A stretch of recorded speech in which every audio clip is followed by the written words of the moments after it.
Kaip susiorientuoti, kaip patartumėt, mes pašnekėjom apie gausą, kiek daug yra lentynose, elektroninėse parduotuvėse ir visur.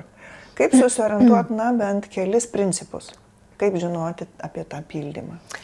O, žinokit, čia irgi yra, vėlgi, yra tokia viena iš tokių vienų kriterijais, daugumos žmonių kriterijai, jo.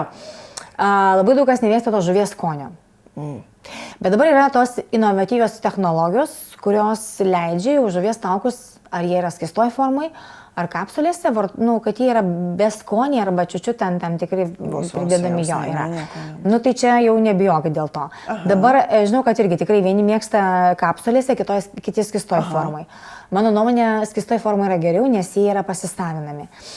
Dar žinau, kad vėlgi yra kai kurie skirti žmonėm, kas yra be tulžies pūslės, pavyzdžiui, nes riebalų skaidymas yra taip, tai irgi yra tokie niuansai, bet sakau, čia kompanijose reikia pažiūrėti ir į ką žiūrėti, etiketį žiūrėti, ne?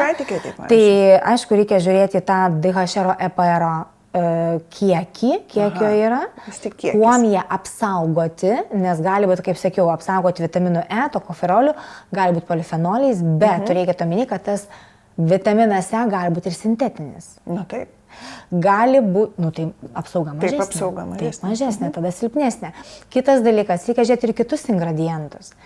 Jo, nes būna ir vitamino D būna. Taip, dažnai. Tai viskas kaip ir gerai, bet žinot, kaip ir žiūrėkit, iš kokių, ko nepamiršau visai, iš kokių žuvyčių padaryti. Iš kokių? Tai turėtų būti ančiuviai, sardinės pačios mažiausios. Geriausia. Mažiausios žuvytės, kurios, vėlgi, tada, iš jų tada ta koncentracija didžiausia, kaip tai spaudžiama, tada DHR, tai vėlgi vadinasi kilmė, iš kokios žuvytės, pasižiūrėti tą EPR DHR patį santykį, kuo apsaugota. Ar stabilu. Taip, ar stabilu, kiek tas stabilumas. Taip, aišku, kaina irgi skiria, o kaina varijuoja labai stipriai. Taip, čia didžiulės. Aš kiek mačiau Lietuvoje, tai brangiausia yra apie 45 eurų. Už buteliuką, kurį neužtenka pilnai mėnesį. Tai kartais, kas yra brangu, nereiškia, kad yra kokybišką, reikia žiūrėti sudėti. Ir, pavyzdžiui, vėlgi, galbūt reikėtų, vėlgi, įpakavimo pati pakuotė, vieni teigia, kad aš kiek ir pati bendravusi esu, kad stengiasi vieni stikliniai tarai.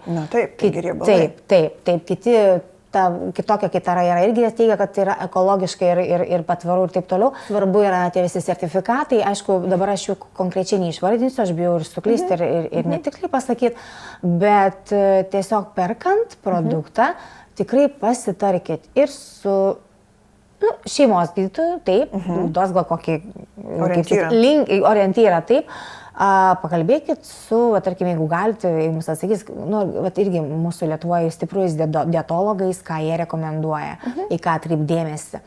Nueikit vieną kompaniją, kitą, paklausinėkit, kuo skiriasi, vėlgi vaistų farmacininkų nuomonės, ne? Ir turėkit savo tokią nuomonę, pažiūrėkit nes tiesiog eiti vieną, taip yra gerų produktų, tikrai yra, bet jų nėra daug. Jų nėra rinkoje daug, rinka yra plati, labai užpildyta, bet tų tikrų gerų produktų yra tikrai nedaug. Ir juos reikėtų orientuotis.